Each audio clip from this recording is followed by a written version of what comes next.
Welcome into the Grabbing the Brisket podcast. How's everybody doing? How are you doing? I'm Hey, cool. Doing well, man. We got an awesome interview planned for you guys coming up just in about 2 minutes. I'm stoked. It's a big one. Yeah, this is a good one. We got Cosmos from Kosmos Q Barbecue. Yeah. Anybody in the competition barbecue world and just backyard grilling probably knows who we're speaking about. In case you don't, please stick along. Yeah. Stick along. Stick along. Stick to. Why don't y'all stick along with us? Stay tuned. Hey, y'all. Hey. No, I'm Hey, pretty, Ewans. if you do any kind of barbecue, I feel like you have to have seen his products. Yeah. I mean, Yeah. everywhere I go now, I'm seeing them. So I mean, they're like, I think they're in Buc-ee's. I know they're in all the Ace Hardwares, like wherever, right? Yeah, everywhere you see their product line. And if you're going to any competitions out there, you're definitely seeing that. You're seeing for his sure. products You out may there. be seeing them. You may not be seeing them Yeah, because because they're they're hiding keeping them. that shit by them. Like they're tucking them away in the RV. Like you're not seeing this shit that I'm fixing to. that's in the bottle with the duct tape to wrapped this. around it. Yeah, the freaking like duct tape, like bottles, injections, and stuff like that. You don't see that, but we know, and we tell everybody what we utilize as far as injections and stuff like that when we do our briskets. We got the man, the myth, the legend, Cosmos. Yeah, let's bring them on. Back to the very beginning. So when you started out, we were like debating this before this thing started, but did you start out as a competition cook and you were just kind of disappointed with the options you had and you started coming out with this? Yep, that's exactly how I started. Yeah, makes sense. Yeah, you stole my thunder, Matt, a little Oh, bit. I was sorry. going to go like we talked about now. It's like going to go like Barbara Walters, and it's like let's go back to baby Cosmos. Let's start in the very beginning to see where all this originated. So, yeah, can you talk a little bit about how you got into the cooking and then the seasoning business? Well, it all started when my wife and I met, and we were a blended family. So we moved to a new town, Mustang, Oklahoma, and we were just getting to that age, like the bars. We're done with the bars, right? Right. We're done with the bar scene. You know, we're a family now. We have to start acting like it. And so I was like, well, you know, what do old people do? They cook out. You know, so We barbecue. yeah, they barbecue. So I went and bought a $50 grill or smoker from Walmart, and at the time I only made like $8.50, not $8.50 or $9.50 an hour. I think at the job I was at, I rose to $9.50, but when I started, it was like $8.50 or something. So we didn't have much money, and my wife was a school teacher in Oklahoma on top of that. So, you know, whatever poverty was, she was about, 10 clicks below that. So, I was just like, let's just get some money and, let's just go buy some chicken and some, I went and buy chicken and a rack of ribs and some sausage, and I put it on this absolutely POS smoker, and oh my gosh, it was so bad. But that was before YouTube. That was, you had cookbooks, Right. and there was no information out there. You couldn't get on the internet and, type in how to cook a brisket without pulling some bullshit that, 900 guys sit and fought about Some porn video popped up. on some forum, about what a brisket is and yada, yada, yada. So, I learned the hard way. And I was brought up the hard way. Even in competition, when you go to competition, no one would talk to you. So, I digress. The first time I tried it, it was absolutely horrible. I mean, horrible to the fact I'll never forget my wife holding the dumpster open as I was throwing it in the trash. It was unedible. Barbecue fail. And Super smoked. yeah, super smoke. And I sat there and I don't know, man, something switched inside me and I was like, yeah, and this was me. I'm not saying this is everybody, but this is me. If a man can't provide for his family, he's useless. And that's what I told myself. Useless. If you can't hunt, kill, and cook for your family, you're useless. And I'm telling you right there, that fueled me till no end. And I said that I would never be in that position again. I don't care if I got to start with hot dogs, I'll start with hot dogs. I'll be able to cook a hot dog. Then I'll graduate to a hamburger, then a chicken breast, and so on and so on. So that's where it started for me. And I got humbled from day one. Nice. Yeah. What's the barbecue? Is it? I feel like Oklahoma is just kind of like North Texas a little bit, but we travel a lot, and the barbecue is different all around the state, right? If you're just in Texas alone, and like if you're in East Texas or down here, we're using a lot of post oak. If you're in West Texas, you're probably going to use a lot more mesquite or something. If you're in if you're on the Louisiana side, that the piney woods they call them. I don't know what they're using over there. Elderberry. Yeah, right. But it just the flavor profiles change.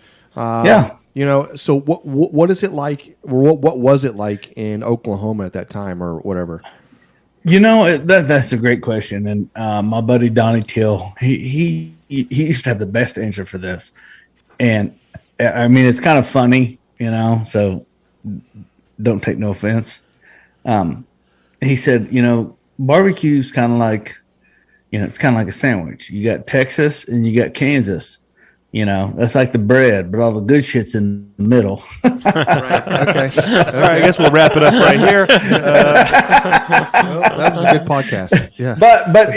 But with that being said, I will say the one thing that we learned here in Oklahoma, because I remember one of the very first contests we went to Texas, and the guys in Texas, they weren't cooking the same way as us. It's not that it was better or worse, it was just different. But we were cooking more like they did in Kansas City. But we would steal some of the stuff from Texas and some of the stuff from Kansas, and then kind of make it, our own, so to speak. Yep. And in that is, I thought at the time, and still to this day, golly, it's just freaking amazing barbecue. Now, I will say this. One thing I don't agree with, and I don't care, putting sauce on brisket. I just can't. I just can't do it. I'm right there with you. Yeah. Right, we'll open that bag right there. I mean, that's one of the things that we've talked about on the podcast for lengthy amounts of time is the saucing of brisket. But it seems like, I guess it depends on where you're at and what cook-off you're doing or what judges are judging it. They like it or they don't like it, but we just can't do it. I'm going to tell you right now, it's I used to find it offensive. Before you were to try the brisket, if you were to ask for sauce before trying it, I would take your plate from you. You don't deserve you're done. This. That's You're right. done. Have a nice day, sir. Get the fuck out of here. That's right. So sorry. And now, no, you're fine. You're fine. But I will tell you right now, it is crazy at these competitions, and some of this sweet sauces or whatever they're glazing these briskets with, it just has an off taste to me. I just don't really care for that. I don't know what's happening in the backyard at these people's houses where they think this is good. I don't know. It's just not. Well, and don't get me wrong. Like I like a brisket sandwich. And if I want to put it in sauce, that's what I want to do. But at a competition, I think, like, for me, and I know there's every argument that could be made in every different directions. Well, you sauce pork, you sauce chicken, you sauce ribs. Why wouldn't you sauce brisket? And my argument to that is okay, I will, but I'll just do it on the top. I'm not going to sauce the face of a sliced brisket. That's just me. Yeah. Now, that I'll be honest with you, that's when I started kind of slowing down on my competition, because I was just like, man, that's just kind of like, for me, that's like holding your buddy's pecker while he's peeing. You know, it's just, Yeah, we've all been there. Can we make that a new shirt? And we're friends and all, but we ain't that good of friends. Right. That's the name of the episode right there. Yeah, I don't know, man. It's really odd. But this is the new norm now. This in competition, this is the new norm where you're glazing it, letting it set up, and then you're slicing, and then you're rubbing down each side of the brisket with that sauce. It's starting to become more on like how good is your sauce. It's like a sauce competition. Yeah. And you can't taste the meat. I sell sauce. Yeah, knock your shit out. I don't care. But when I was, they were, and somebody's going to make the argument, well, we mix our sauce with au jus. Well, you're mixing savory and sweet. There's no savory and sweet turns out to be sweet. Yeah, or bland sweet. Yeah, or just useless. Yeah. You should have left it alone. Because it knocks the salt. The salt goes away when you do that, and that's what. Every time that I taste something like that, I always think, well, it's missing salt. It's missing something. That sweet just cancels out. Yeah, that salt a little bit. And honestly, like from the bottom of my heart, I go, hey man, if you want to sit in the judge's tent and you want sweet brisket, then take that shit home and dunk it in your favorite sauce and knock yourself out. But for me, and this is just my opinion.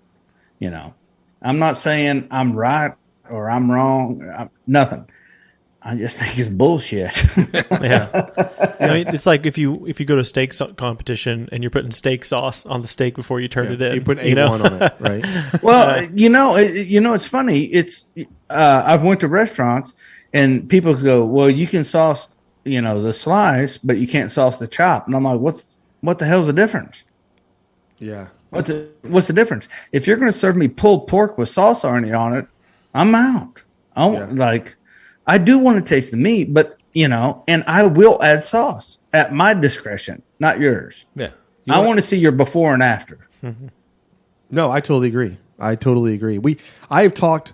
I think I've hurt people's feelings when we're talking about this. We've had some guys on, and who was it that came back was like, I've been saucing briskets for 10 years now on the competition level. And I was like, damn, man, maybe we're behind times, because it's one of those things we just would not get on board with.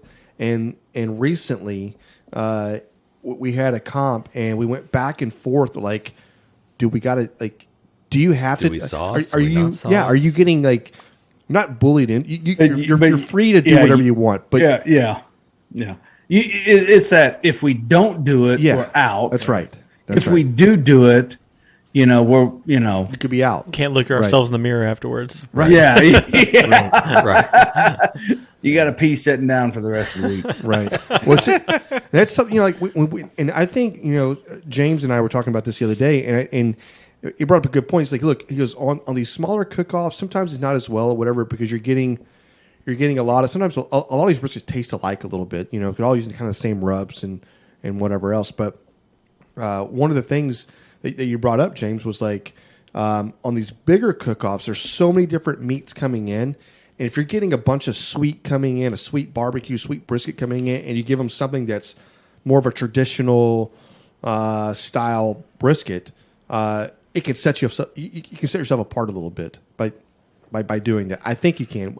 And so we've done really well with the savory that brisket. Salty, spicy. Yes, spicy, savory brisket. We've done really well with that. But at Austin, we did, I'm not going to lie, we did push together a little glaze, and we just hit the top, and that was it. Let it sit back up, but I don't know. It did change the flavor of the brisket.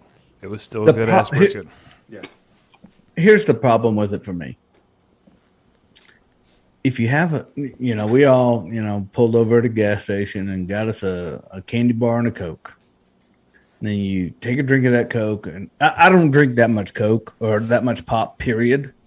I drink water, coffee, and booze. So, but you take a drink of that Coke and it's pretty sweet. And then you take a bite of that candy bar and it's even sweeter. And then you take a drink of that Coke and the sweetness is gone. And that's what happens. It's just who can rise the sweetness chain, the top of the sweetness chain the fastest, but yet still make it taste edible. And that's why I'm just not a fan of sauce and brisket. Yeah. I'm just not. Well, Now I don't have a problem with sauce on the top, on the bark. I don't have a problem, And as a matter of fact, if you put it on a sandwich, I don't have a problem with you putting sauce on your sandwich. I don't, but I just have a problem in competition when you brush the face of it with sauce. It just seems like that sweetness degrades everything you did to that brisket. Yeah. Well, I think it's one of the things. We'll jump off the subject. We'll get into another subject. One of the things I like to hit home, a lot of these rules in these competitions says you can't do anything after you slice it.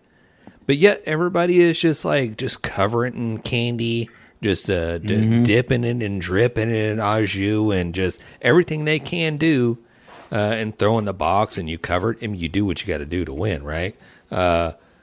But it's one of the things it was a little pet peeve of mine. It's like, I can't do anything after I cut it, but yet everybody else, and you're the one guy following the rules. You're like, well, no, they say you can't do anything after you cut it, so we're just going to cut it and put it in the box, and you get middle of the pack.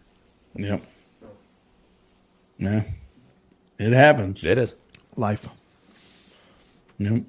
So, we were on live earlier with we do a live right before we go on for the podcast on TikTok. I'm sorry if you hear me chewing right now. I'm still eating some of that steak we made. Somebody came out and said, "Hey, have you had the jalapeno garlic jalapeno seasoning?"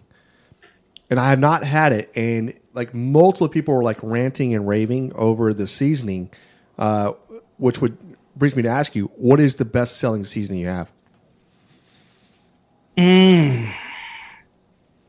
Of all time, or That's like right now. What's hot? What's flying off the shelf? It goes in spurts. So Dirty Bird will win, and the Killer Bee will win, and then the SPG will win, and then the garlic jalapeno will win. It kind of goes in spurts, and it depends on the seasonal timing. Okay. Cow Cover and Dirty Bird are two staples, so they definitely hold the top two spots. But it depends on what are you ordering for, and and who's the audience ordering that. Do they see your video, or do they just find a Facebook post? But I would have to say it's Dirty Bird, Cow Cover, SPG, and Killer Bee. And then coming up on the rear is Texas Beef and Dirty Bird Hot, and then the Spicy Killer Bee. Okay. When we had Craig Sherry on here, we were asking him, what are some hidden gems that he has that a lot of people don't buy, but he really thinks is good. And I think it was his pomegranate jelly. I think that was the one that he was saying that he thinks is excellent, but it wasn't selling that much. So, do you have anything of yours that you think is just really great, but maybe just not selling that much? It's the craziest thing. We got it's our Dirty Bird Sriracha. Oh, okay. This is the most sleeper seasoning on the face of the earth. But if you put anything pepper on a label, it just people go, oh, it just scares them off. That Dirty Bird Sriracha, I don't care if you bought a bottle just for eggs and fajitas. It's money. It is an absolute game changer on those two. All right, John, add it to the shopping list. Yeah. We got a shopping list going. So, so it's one seasoning though. It's Dirty Bird Sriracha. Correct. Okay. Yeah, in my opinion. Okay. Nice. Yeah, I've not seen that. I've not seen I know you're in a lot of the Aces, right? Yeah. And I've not seen that in there. I'm always seeing what's popping, what's coming out new, and whatever else. So You got to jump online. I got to order online. You got to jump on the website. It was at kosmosq.com. Yep. KosmosQ.com. Got to jump online. Cosmo, I like to say I love the YouTube channel that you have. I love the content that you're putting out on TikTok as well. The YouTube channel is phenomenal. I love the podcast that you guys put out over the last couple of months or however long it has been. Kudos to you. Great job to that. Tell the people a little bit about what's behind Kosmos Q and the social media that you guys are putting out there. Oh man. Well, on golly, I'm sitting there trying to think of everything: Facebook, TikTok, Instagram, Snapchat, Twitter. We do all the Cosmo stuff. Facebook, Instagram, TikTok. We do the podcast as well as YouTube. Golly, it's getting so big. I don't. It's getting hard because like even just me and John and Jan and Matt and these guys trying to put together like a little snippet in video, and we're trying to branch out. We're trying to get into a little bit of the YouTube market per se. Yeah. But I do like who's the guy Wes that you have that's in some of the videos. I do love some of the videos that you guys have. The production value, everything is just spot on, shot well, just looks phenomenal. So Wes is man, he's a phenomenal human being. I've known Wes since he was probably 18 or 19, and he came to work with he went to work with my wife at the church, and we just hit it off, and we've always, we've known Wes ever since then, and we've watched him get married and have kids, and then one day we just ran into each other, and I was like, "What are you doing?" He's like, "I'm doing this." I'm like, "Hey man, I need somebody. You want to come work for me?" And he's like, "Yeah, sure." So he came to work for me, and man, he wore he started at the bottom, and like he has done almost everything in our business up until the point to where he got big enough to where he went out on his own. And I was like, well, hey man, I have zero problem with somebody better than themselves. But I'm like, hey man, well, if you're gonna go out on your own, why don't you still do our shit? We'll pay you. So he came back, and now he's producing all of our video content. He is also on the podcast, which I love having him on there. And yeah, man, Wes is just an awesome person, man. Nice. He'd probably say different about me because I'm an anal SOB, but Well, I'll just say there's a big smile, at least on my face, every single time you call out the internet cooks on your videos. The mash holes. Yeah. What did you? I saw today. What was it? The keyboard. Keyboard cooks. Yeah. I was like, damn it, that's funny. We need. And that. I just want to say, I've been to all y'all's dipshit houses. And you look at me like, oh shit, Cosmo's here. Now we're cooking bologna for this guy, and I don't want to do that. But all of a sudden, when I leave, now you got an opinion. Now you can tell me, which don't get me wrong. I believe a real cook always looks for ways to improve. Mm-hmm. But then when you got some dipshit on the internet, just, there's a lot of them. Golly, man. Come on. They love it. And it's so easy. Yeah. They love to troll. They love to. The problem is they saw somebody else's video, and they're like, nope, this is the way you do it over here. And you're like, yeah, bro, you've never cooked. You don't even have a smoker. Like you don't. Right. You physically do not even do this, and yet you're challenging somebody else. They mastered some shitty ass way to cook barbecue, and you're like, this is the best. I had some guy challenge me to $1,000 bet. He could cook any steak I wanted, by the touch of your palm. And I said, listen, idiot. I love you may be able to cook that steak at your restaurant where you've cooked 10,000 of them, But I promise you, I drag your country ass out to the woods and throw some coals down on a fire.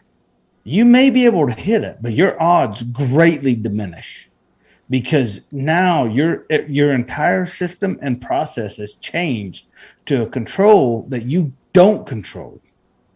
Yeah. And, so I'm like, with the price of meat now, save that shit, man. Just get a temperature probe, stick it in the rear end. And go, man. Is he doing the thumb, index finger, pinky? That bullshit. I worked at a steakhouse when I was young, and I was like, listen, and don't get me wrong. If you work at a steakhouse and you cook enough of them, and like your cuts are coming in precise, you know what you know the system, you know the process, you know the procedure. You can do it. You can do it if you work in a restaurant. If you're over at your sister-in-law's house and she dumped out her, Smokey Joe Weber, kiss my ass, you ain't doing it. You're overcooking the shit out of that steak. Yeah, you're not doing it. You're not. You're not that good. And, I'm sure there's somebody out there. I'm sure Gordon Ramsay could probably do it, but, 98.99999% of these dipshits comment, Right. Bullshit. That was I call bullshit. That was one of the things, not to cut you off, Dan, but that was one of the things that early on we started recommending tools and processes and procedures. The number one thing that we recommend is a good, accurate thermometer. Right. That will save your ass from having to guess whether you're doing chicken or steak or whatever. Like my chicken game went up like 1,000% because yes, I was like, I'm not Thank trying to make people sick here. But once you get that probe in, you're like, but I ain't trying to eat some dry ass shit either. That's right. That's right. Before probes, you're taking it up to 200 degrees. Right. Yeah, Let's say the choking difference, it down. The difference between that was like 190 versus 160. correct. Right. A 163 Yeah. pool. The wife was like, wow, this is so juicy. Like, this is how you cook chicken? I'm like, yes. Hey, Damn straight. go ahead and lock me what I down. do. Damn got a straight. probe. Get the donuts out. Yeah. I love it. No, you're right. You're right though, and people come into our storefront. We have a storefront in Oklahoma City, and they go, "Yeah, but these thermometers are $100." And I'm like, "Well, with the price of meat now, like, this is a no-brainer. Yeah. Would you rather be right, or overcook would you your steak. rather just, or just be the next dipshit down the street that Yeah, it's one of those things that we recommend, like the ThermoWorks. Those pens are just like, they're accurate and they're quick, and that's one of the things that I tell people. I know it's going to cost you like $80, $100 for this thermometer, but it's quick, and you can get in, get out, and shut your lid.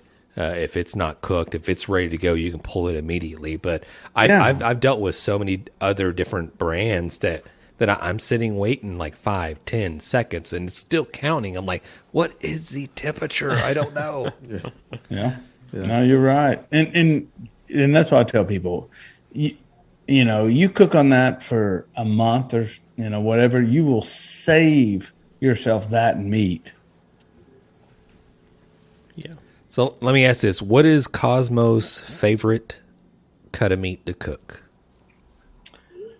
Gotta be ribeye. Like, I mean, if I'm just cooking, it's gotta be ribeye. Ribeye. Okay. What is the most challenging for Kosmos? Fish. And But I will say this: my salmon game's getting pretty strong though. But it took I screwed up a bunch of it before it got strong. What one of your seasonings are you putting on your salmon? For me, I'm a big fan of the SPG, the Texas beef, or one of my clean eating rubs, the lemon twist. Okay. What are the clean eating rubs? So what is that? Those are the sugar-free rubs. Like the For healthier those of versions or you something? that are watching your waistline. Man, I thought I tried them all. I guess I need to go look on the website. I It's know. something I haven't heard Because about. now I'm like, damn it, I haven't seen a lemon one either. I'm fat as hell. I could use some clean eating rubs. Hey, you're down 20 pounds. Hey, John is down 20 pounds right now. Yeah, Okay? that means I'm only like 40 pounds overweight. There it is. Hey, it's better than 60. That's right. That's right. Take a win, man. Yeah, right. Yeah, I grew up. We grew up in a town like north of about west. Let's see, about an hour west of Fort Worth. There wasn't a whole lot of fish game going on in that area. Yeah. You know, just not a whole lot of water. We live in Houston now, or the Houston area, and I remember when I got here, I was like, "Look, I've been to Long John Silver's and Wichita Falls, and that's it. That's my only fish game. You want to give me something else? I've never had it." So my palate, I didn't like it. I was like, "This sucks. This is the worst. Yeah. Why would you eat this?" You know, it's like fishy is a whole new thing, right? If you've never had it, Right. And Long John Silver was never fishy. I don't know what that fish is, but it's not fishy. No. But man, now we live in this area. You cannot. I mean, you go fishing, you pull some fresh trout, you come home. But my go-to is the tinfoil boat, some butter, some good seasonings down, something. I always do something a little spicy because I want it just to kick, right?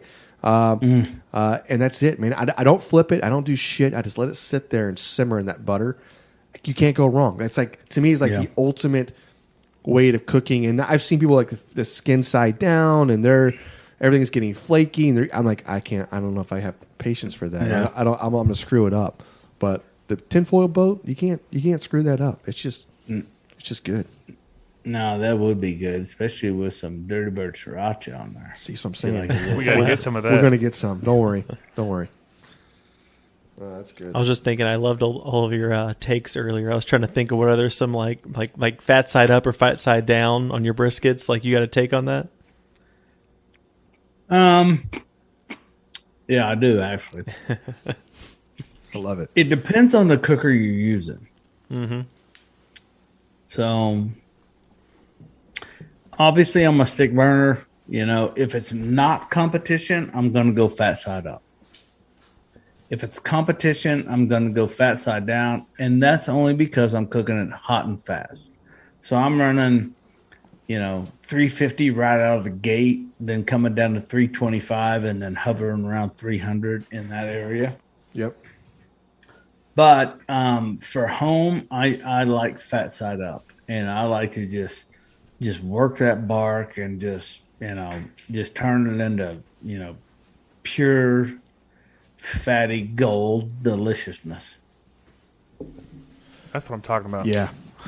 I totally agree. We've got a couple of stick burners on trailers, and one of them, I don't know if you've seen or not. You've seen our TikTok or not, but John went out and bought this double. Basically, it's two pits on one trailer. It's a 500-gallon smoker on one side and a 250-gallon smoker on the other side. So it will definitely hold some protein. But the one knock that we're still trying to figure out on it is like it drafts or draws so freaking well that like a lot of those big Moberg style pits, they have the big chimney coming off the back side of it, and they Austin just Smokeworks. yeah, that's where he bought it. He bought it from Austin Smokeworks. I don't know if you've seen them or not, but they're a big barbecue pit builder out of the Austin area. But they draw so well that sometimes I feel like we're not getting.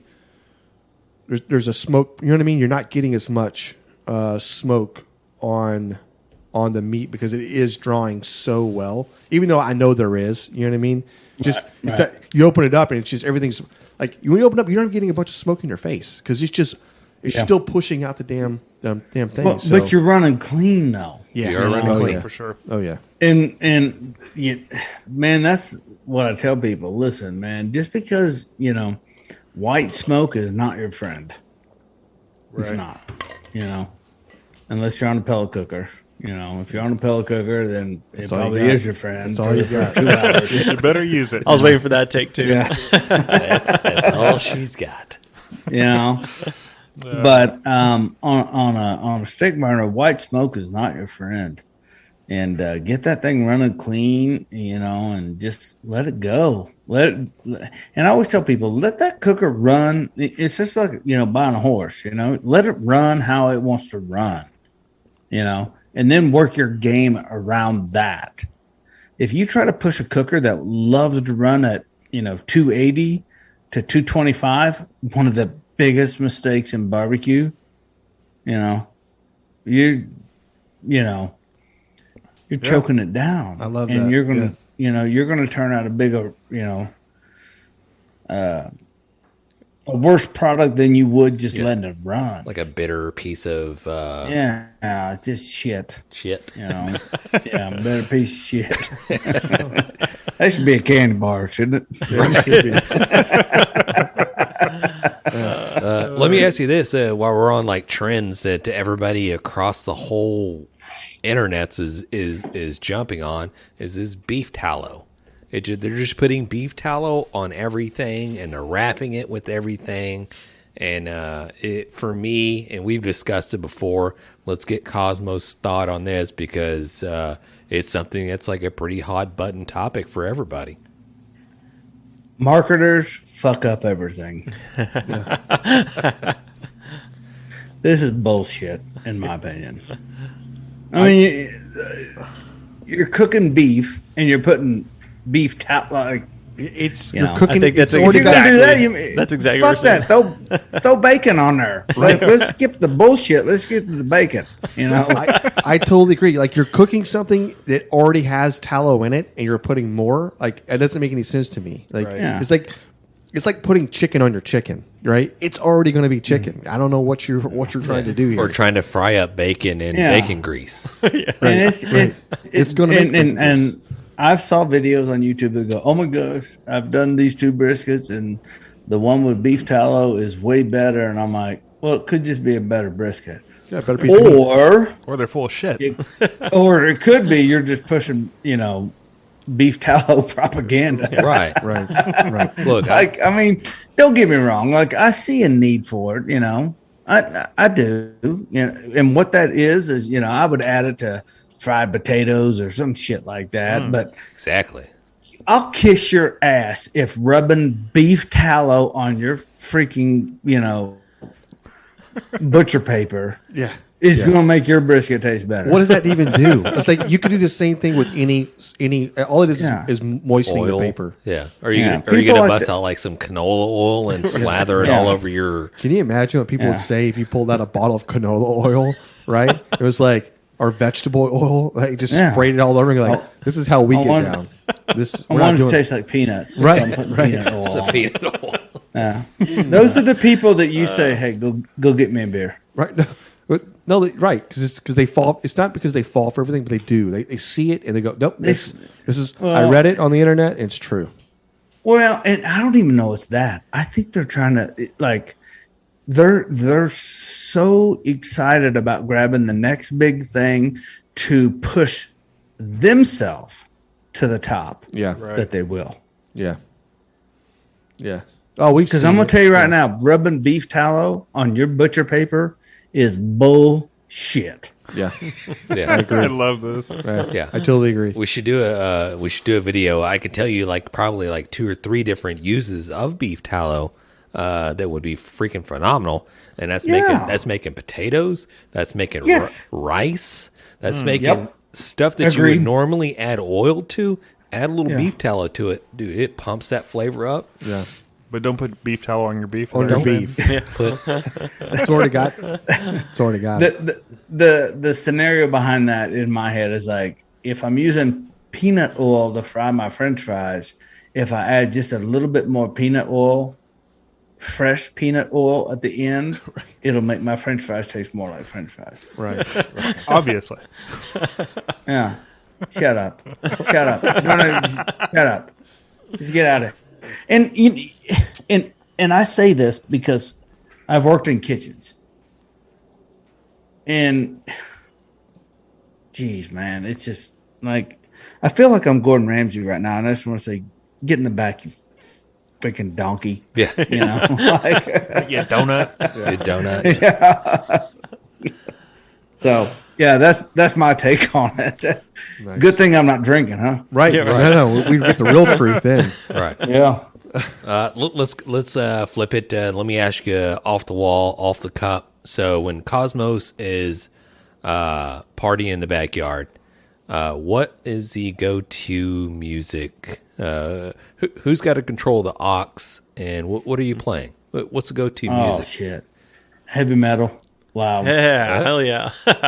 Talking Matt's Dude, language. Matt's ears just perked up right now. Ozzy, Megadeth, Metallica, Slayer, like all of it. Oh, nice. Okay. Nice. When we going to Oklahoma? Yeah. What's your go-to beer? Free. Free beer. Yeah. Free and cold. Hey, go ahead. You know, that's a great question. A lot of people don't know this, but I brew beer. I also I do a little distilling on the side, but only for fuel purposes only. There it is. For scientific purposes. Yeah. But when it comes to beer, like I love it. Where was I at the other day? And I ordered a Coors Light, and they're like, that's shitty beer. And I'm like, are you kidding me? It's all shitty. Like everything they have in here is shitty. Yeah. You're telling me that, you know, whatever you're drinking is better. You like, you know, Bud Light or what? It's all swill beer, you know? Right. But as far as craft beers, 805, I don't know if you've ever had any 80, I think it's 805 out of California. Shit. Okay, yeah. Yeah, we've had theirs. Man, it's phenomenal. There's a distillery or a brewery here in Oklahoma that does Vanessa House. It's called Broken Tile. It's one of the best IPAs you'll ever have in your life. We got to get one of those for our beer review. All right, we're going to put that on the list. I'm a big fan of all beers from top to bottom. Lagers, IPAs, stouts, double chocolate stouts. Like I love them all. Have you had any beer from Martin House? No, They're out of Dallas or Fort Worth. Yeah, they're out of Fort Worth. But I don't know what that is, man. If you get a chance, if you see anything by Martin House, give it a try.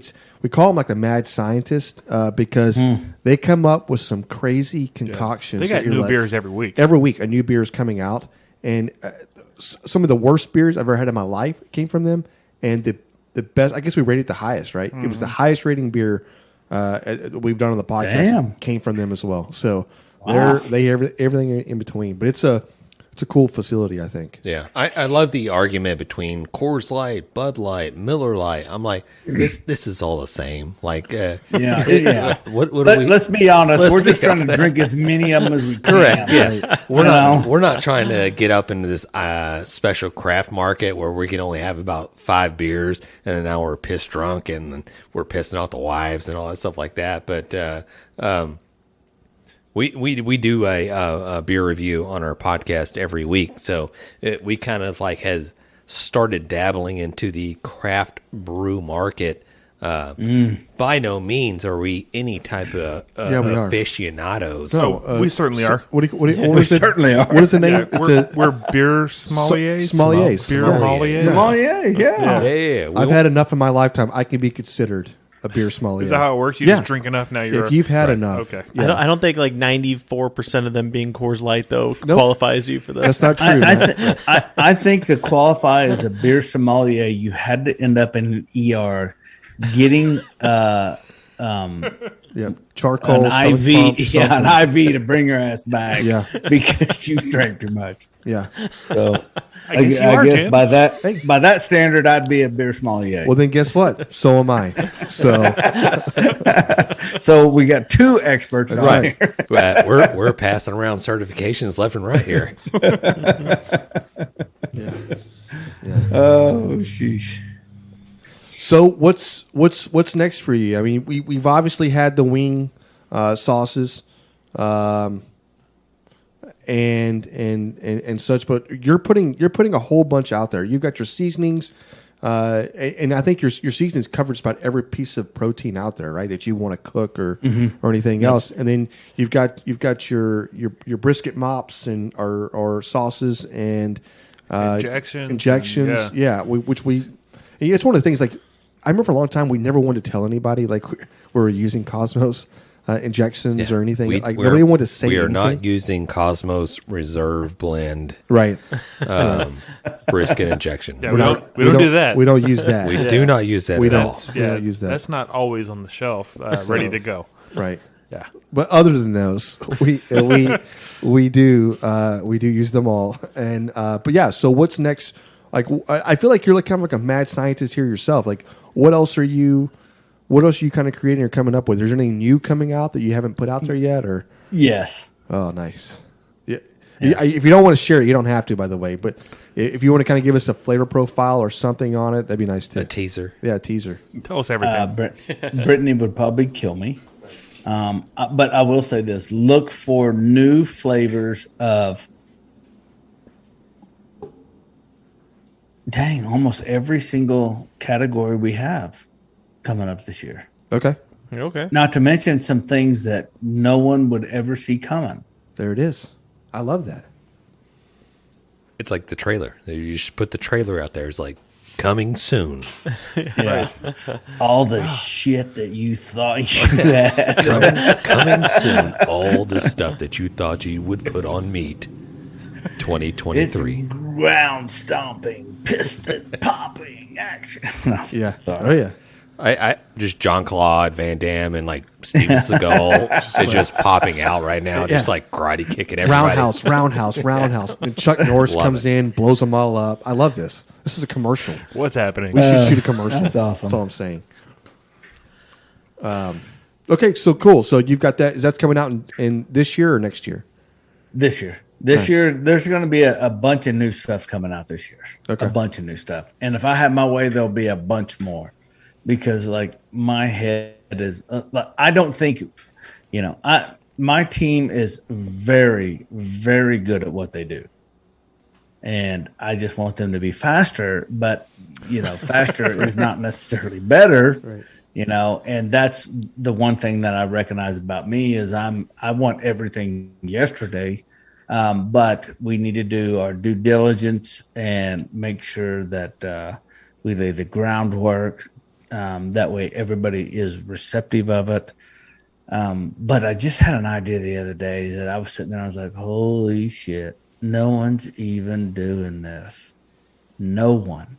I love it. And I mean no one. I say no one. Yep. And I was like, oh my gosh. I love it. Yeah. Here comes the Cosmo Q tallow siracha. Right. That you rub on not the inside of the The outside of the outside. Right. Just come up with a tallow brisket injection already. Just put tallow on the outside cover, and you'll sell a million. I love Tallow it. on the label is going to sell. Yeah. It's so funny that you talk about the reserve. The reserve blend was actually created for prime and wagyu, and it was made to go in prime and wagyu undetected.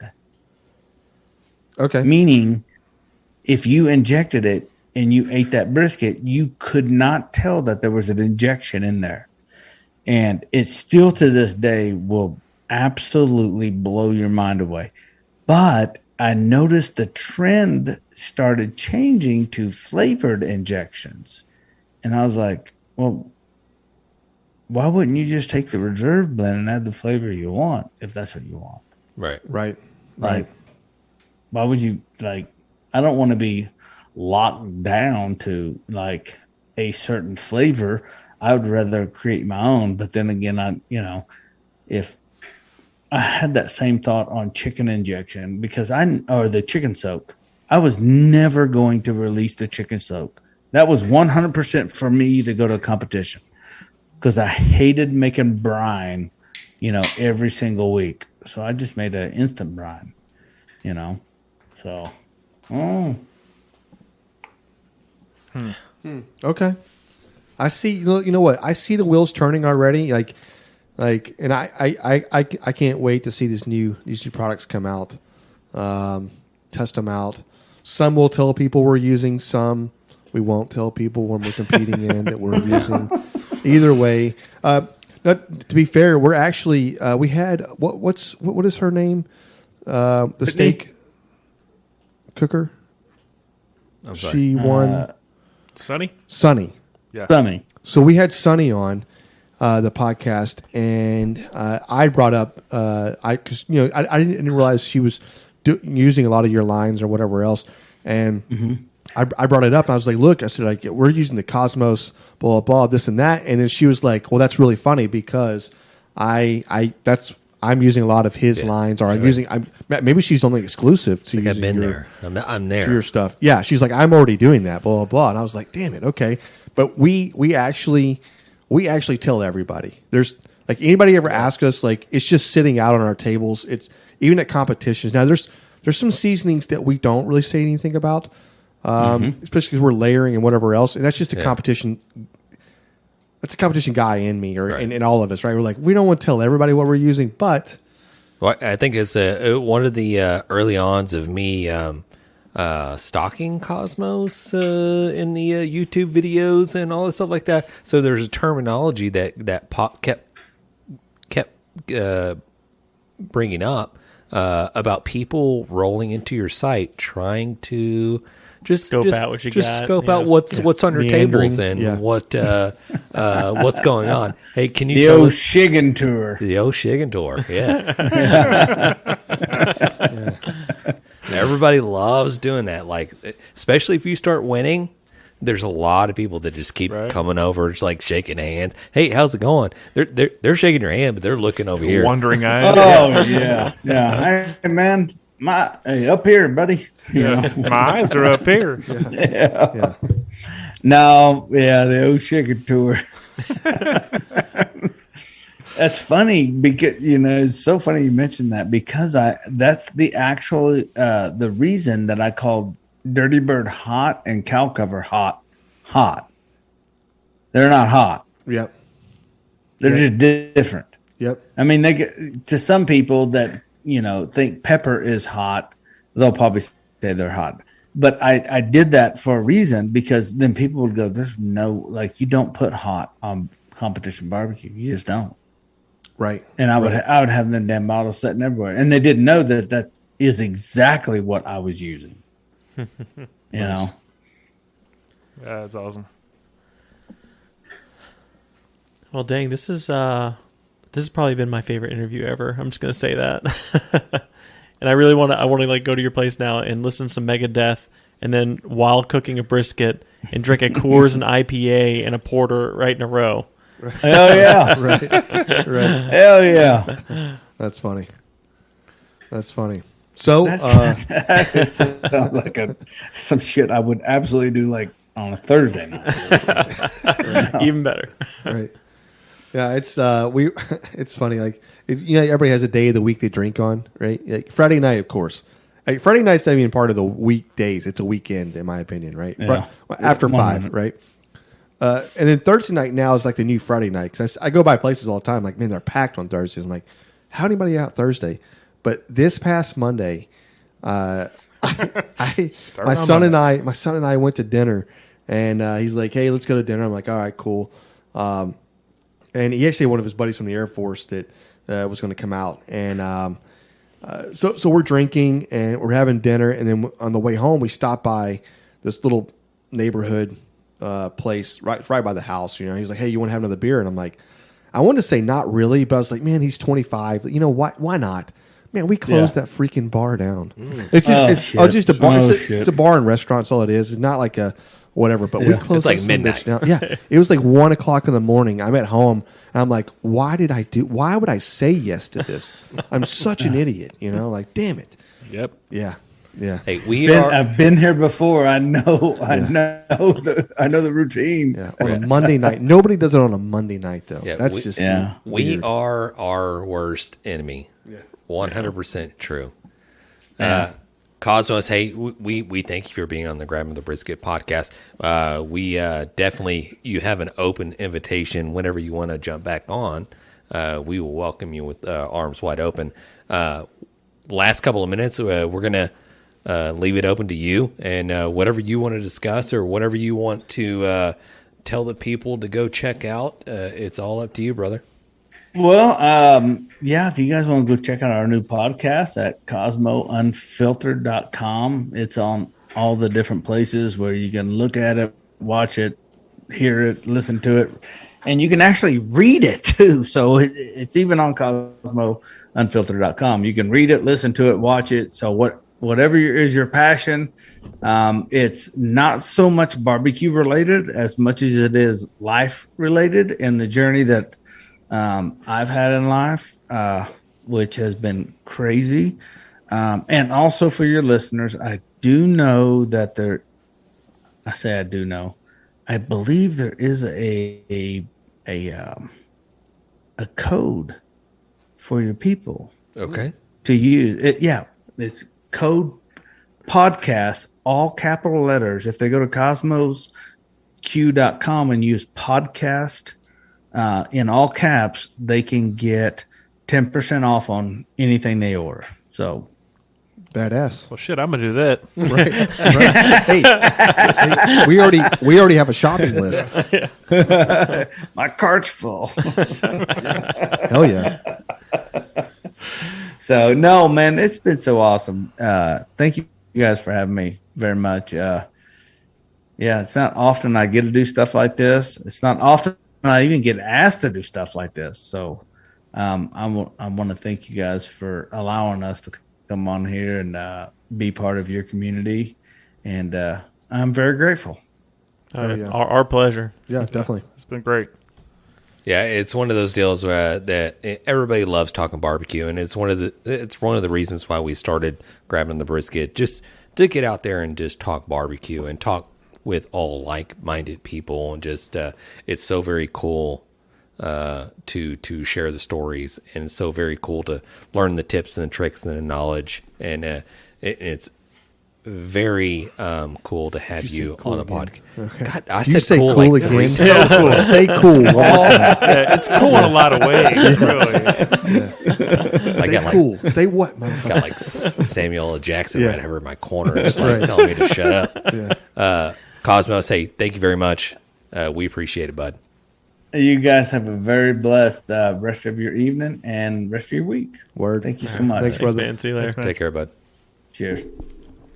Man, I like Cosmos Unfiltered. It's funny as shit. You know what I mean? Hey, go check out Cosmos Unfiltered podcast. Well, I feel like our podcast was unfiltered. I mean, it was just It was a It was just preview. raw in it, like in the moment. You know what I mean? Nothing scripted, nothing whatever else. Yeah, maybe a little buzzed. It's fine. Yeah. Hey, listen, I got a buzz, but my favorite takeaway. I'll tell you this. My favorite takeaway from this was the part about the barbecue pit and the style of barbecue pit you're working. Each style's built a little bit different, and different 100%. manufacturers.